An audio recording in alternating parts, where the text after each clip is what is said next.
With only 3 events left on the schedule, the Camel Supercross Series is winding down. From here on out, it's no holds barred and do what you have to do to get to the checkered flag first. At stake, hundreds of thousands of dollars in bonuses and prize money.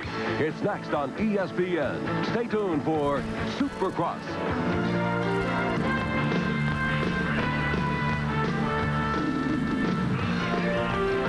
Hello, everyone. I'm Larry Myers for ESPN. With 3 events remaining in the Camel Supercross Series, Team Honda's Jeff Stanton has a huge lead in the championship point standings. However, it's far too early to hand out congratulations and bonuses. In the immortal words of Yogi Berra, it ain't over till it's over. With me to help bring you this evening's action, and I'm sure he'll agree with Yogi, is the professor of motocross, Gary Bailey. Thank you, Larry. I do agree indeed. Jeff Stanton has a healthy points lead, but the championship is far from being decided. Earlier today, I talked with Guy Cooper, who's in 2nd place in the series standings, and Ron Lechien, who's in 3rd, and this is what they had to say. No, you can't give up on anything until it's all over, and so with only 3 races left, I'm hoping some breaks go my way. Well, it's real important to me. I just want to move up as far as I can. You know, you never know what's going to happen with the leader, so, you know, anything could happen, just like it did to Rick, and you know, I'm just going to keep punching and try to get up as far as I can. You know, I definitely want that 2nd spot, and I definitely want the 1st spot, but, you know, I'm just going to do everything I can to get him. Larry, I don't think Yogi Berra ever rode Supercross, but he knew what he was talking about when he said, it ain't over until it's over, and Guy Cooper and Ron Lechien both agree. Thank you, Gary. And we've got a lot of racing here in Giant Stadium before this one is over, so let's get to it. First, let's look back at main event qualifying held earlier this afternoon. With heat race number 1 on the line and set to go, let's take a few seconds to review the Supercross format. To qualify for the Coors Extra Gold Super Challenge, the main event in Supercross, riders participate in 1 of 3 heat races. From each of the heats, the top 5 finishers transfer directly to the main. Those riders finishing 6th and lower go to the semifinals. There are 2 semi-events from which the top 2 finishers in each make the main event. Finally, there is the last chance qualifier. From this race, only the winner transfers to the main, and that sets the field. The action you're watching is from qualifier number 1. In the lead, rider number 20 aboard the yellow Suzuki is former Supercross champ Johnny O'Mara from Simi Valley, California. Chasing O'Mara, riding the green Kawasaki, is number 4, Ron Lechien from El Cajon, California. O'Mara took the lead in the early going and appeared to have victory well in hand. But on the final lap, Lechien, who had started in the middle of the pack, moved to within striking distance. The Kawasaki rider made up time so fast that probably O'Mara didn't even know he was there until Lechien drew alongside. With only a few jumps and corners remaining, the race was on. Lechien, coming off a win at the Pontiac Silverdome just 1 week ago, stayed close to O'Mara's rear wheel. He tried to pressure O'Mara into making a mistake. Instead, with time running out, the mistake was made by Lechien. The Kawasaki rider was on the ground and out of contention. Watch again. The hay bale goes flying and Ron Lechien goes down. Johnny O'Mara, the O-Show from Team Suzuki, went on to take the win. Ron Lechien would capture the number 2 position. In 3rd, it was Eric Kehoe, followed by Todd DeHoop and Larry Brooks. The 2nd heat was a Guy Cooper runaway. The Team Honda rider took the lead out of the gate, then astounded the crowd by clearing a long triple jump. Prior to Cooper's display of aerial talent, no other rider had even come close to clearing the distance. Behind Cooper, a battle over 2nd place was brewing. Fred Andrews from Salem, Ohio. He's rider number 17 aboard a Honda, and number 5 on the green Kawasaki, Jeff Ward, both wanted the position. Ward from Mission Viejo, California, is a 2-time Supercross champion and one of the senior veterans on the tour.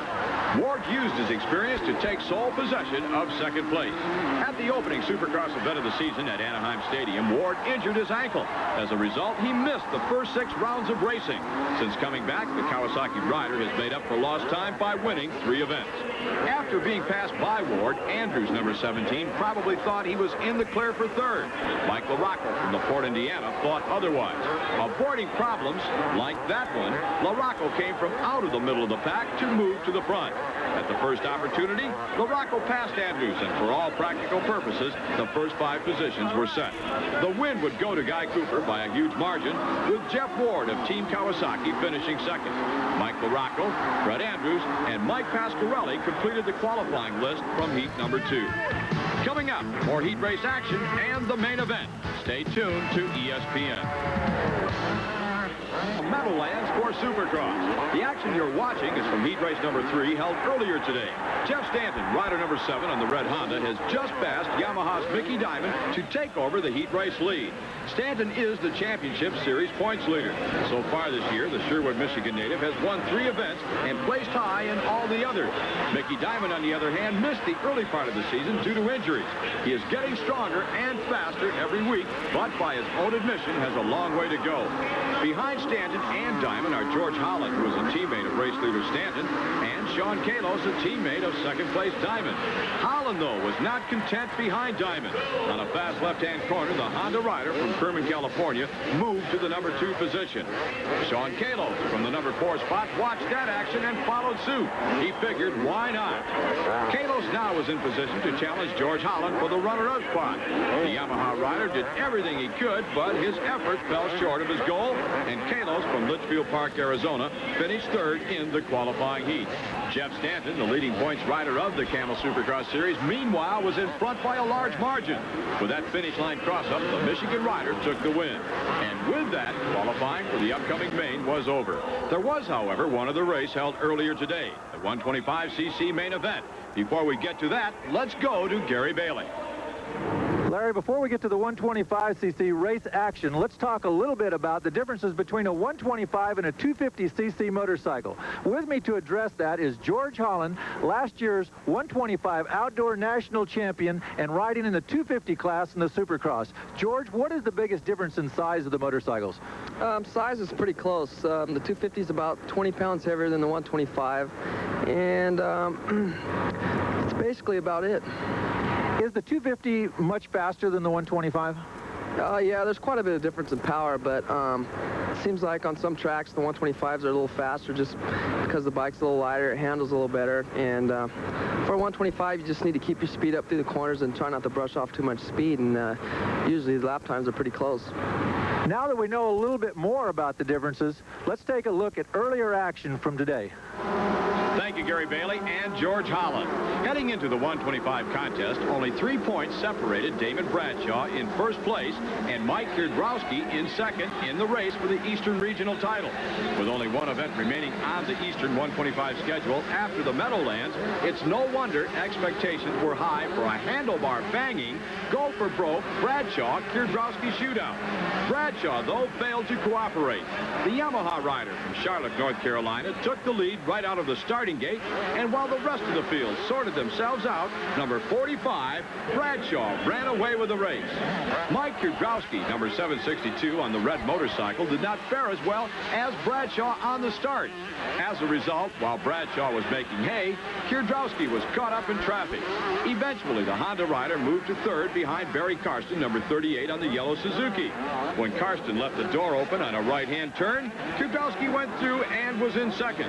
Unfortunately, Kierdrowski had spent over half the race getting there. There was virtually no hope of climbing any further.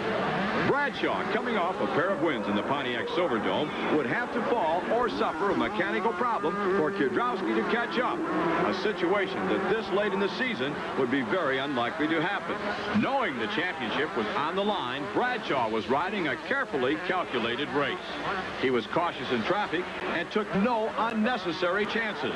Another rider that found himself working through the pack was Denny Stevenson from Omaha, Nebraska. Stevenson on the green Kawasaki was in 3rd place in the standings and had high hopes of moving up. It did not happen, though, at the Meadowlands. Like Kierdrowski, Stevenson was a victim of traffic problems. Here, Stevenson has caught Karsten in the black riding gear. Karsten did not leave much of a hole, but for Stevenson, it was enough. The Kawasaki rider bulled his way through for an eventual 3rd place finish. Meanwhile, in front of the pack, Bradshaw was putting the finishing touches on a wire-to-wire win. With his arms raised in victory, Bradshaw sailed over the finish line jump, making it 3 in a row. Mike Kierdrowski aboard the Honda finished in the number 2 position. Denny Stevenson on a Kawasaki was 3rd. Barry Karsten aboard a Suzuki 4th. And on another Suzuki, Dale Spangler 5th. Let's go to Gary Bailey, who was with Damon Bradshaw. Damon, a superb ride, but you made it look too easy.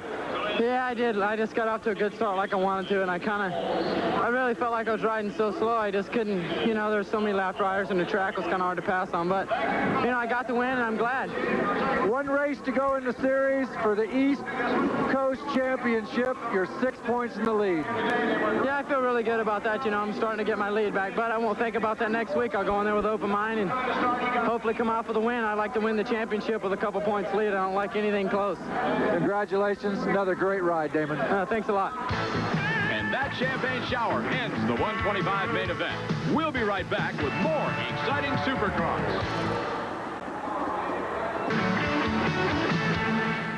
Welcome back. The main event is just moments away. On the line, riders and mechanics are preparing for the start with carefully thought-out routines. Before the gate drops, let's go to Gary Bailey. Larry, routines are a part of any racer's life. Which is the most important? Let's ask Ronnie Tishner that. Ronnie? Gary, I think they're all important, but I think the one I follow most closely is the one I follow on race day. Okay, I try to eat breakfast about 4 hours before the first time I have to ride. It gives the food a chance to digest in my stomach so it's not in a big lump. And I usually for breakfast I try to eat oatmeal, whole wheat toast, fresh fruits, and drink a lot of water. And I always try to stay away from greasy foods such as bacon and eggs and hash browns, as they don't really digest that good. And stay away from sugar and stuff and use honey instead. The first thing I do when I get to the track is check in with my mechanic and let him know I'm here.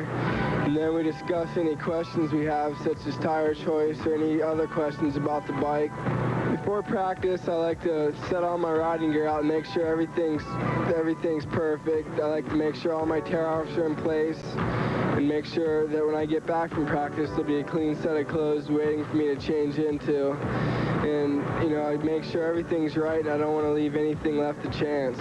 After I get dressed, I like to sit on my bike and make sure the levers, handlebars, and everything else is in place. Because with these street clothes on, everything feels a little bit different. The shift lever's a little bit different. The sag on the rear shock's a little different. So it's always good to sit on your bike and make sure everything's right when you have your riding gear on. When practice starts, it's time to get serious and start thinking about Supercross. I usually like to go out and look at the track and watch all the different riders using different lines. And I usually like to watch different lines with my team manager, Pat Alexander, as he gets a different point of view sitting up in the stands. And then I like to go down and talk to different riders and see which lines they're using and which ones are working best for them. And then it's time to go try them all.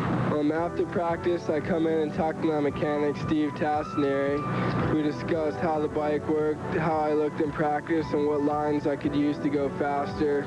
And then we make any necessary changes we need to make to the bike in order for me to go faster. The other thing I like to discuss with my other team riders is the lines that we're using.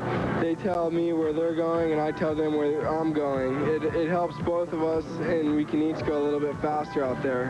Hopefully, if I follow my routine closely, everything will come together and have a good night of racing.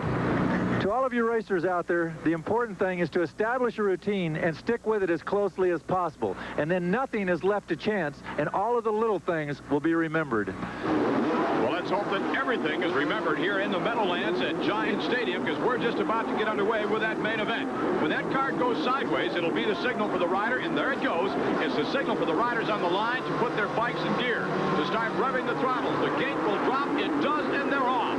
Round 13 of the Camel Supercross Series is underway from Litchfield Park, Arizona. As the rain starts to come down, Sean Kalos takes the lead on that Yamaha. Kalos having trouble dog paddling through that. Kalos bails off big time. Sean Kalos, his bike went straight up in the air, jumped off the motorcycle. I can't believe he was not hit and run over by the entire field, but evidently Kalos is all right. He's on his feet and making his way back toward his bike. Meanwhile, rider number 7, Jeff Stanton, the current series points leader. The Honda rider out of Sherwood, Michigan is leading. Right behind him, former Supercross champion Jeff Ford. Then comes Doug Dubach on that white Yamaha. Mickey Diamond also aboard a Yamaha, running in a number 4 position. We have got a battle, and folks, it is raining here in Giant Stadium. About the time the starting gate dropped is when the clouds cut loose. Earlier today, it had been threatening rain. We watched the skies all day long, and we wondered if indeed we would get the main event in. Jeff Ward knifes to the inside of Jeff Stanton, and Ward has taken over the number 1 position. Going into that corner, Jeff Ward kept the gas on just just a little bit longer than Stanton. Stanton had to go way up by the bales because Ward was pushing him there. He had no choice. So Jeff Ward is your leader. We were talking about the rain. It is pouring. Let's go down to Gary Bailey, who is trackside.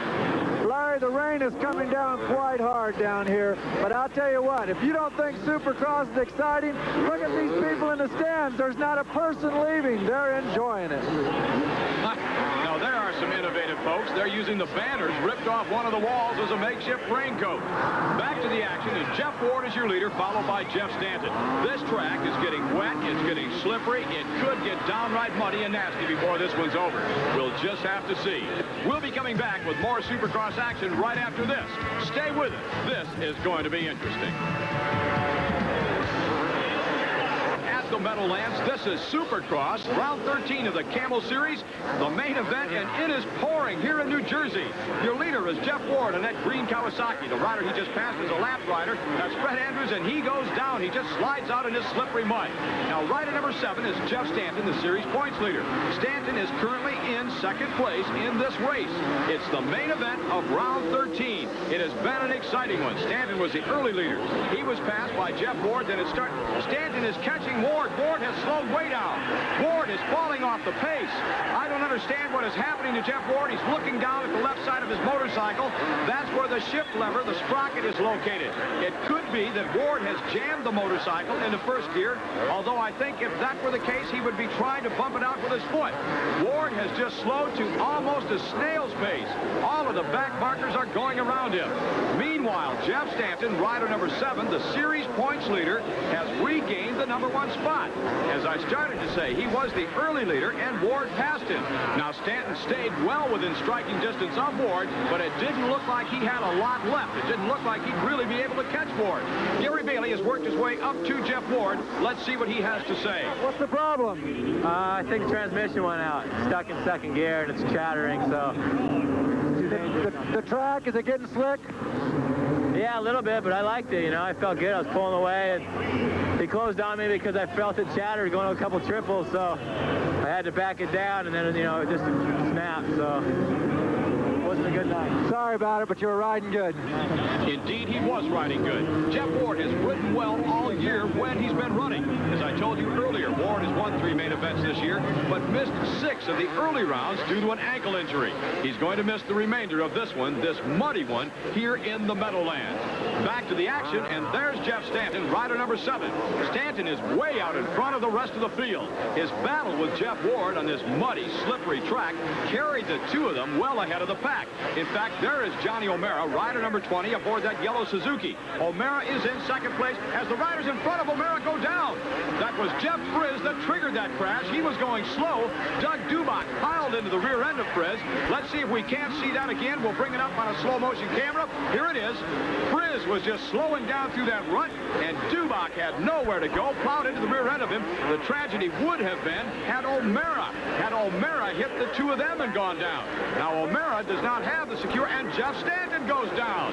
He's quickly up. He's not hurt, and the bike didn't even stop running, so no harm done. He couldn't have lost more than a second or a second and a half over second place Johnny O'Mara. The track, though, is getting extremely slippery. There are puddles standing. In fact, some of the ruts and some of the tighter corners are full of water. You put just a little bit of water on top of that clay, and you have a slippery, slick mess. It's like a freshly waxed floor, and all over the racetrack, riders are falling, are sliding out. We're getting down to the last few laps on this one, and it's turning into a test for survival. And there, Johnny O'Mara was just passed by rider number 23. That's the Yamaha of Mickey Diamond. Mickey Diamond from Yorba Linda, California, has gone around Johnny O'Mara to take over the number 2 position. O'Mara is an extremely fine mud rider. That's kind of a surprise because Mickey Diamond has not ridden that well as of late. Now, this could be the shocker. This could be the thing that Diamond needs to get rolling again. He was also injured in the early part of the season. He's been trying to ride his way back into shape, but he's been just a little bit off. His timing has not quite been there. Meanwhile, Jeff Stanton, rider number 7, continues to plod along in front. He's holding down that lead in fine shape. He's got to keep it upright for a few more laps to claim win number 4. In the championship point standing, Stanton has a rather healthy lead. Out here tonight, he is only going to increase that. We'll be back with the conclusion of the main event right after this. ESPN. This is the conclusion of round 13 of the Camel Supercross Series. We're in New Jersey at Giant Stadium in the Meadowlands, and there is the white flag signifying 1 lap to go. It's been raining throughout the race. Just about time the starting gate dropped, the clouds opened up, and it started to pour. The surface of this Meadowlands track has been turned into a slippery mess with all of the water that's been dumped on it. While we have time, we'd like to thank SRO Pace, the promoters of this event. Let's not forget the American Motorcyclist Association. We thank them for their help in making this telecast possible. Also, the management and staff here at Giant Stadium. It's been a pleasure working with them all week.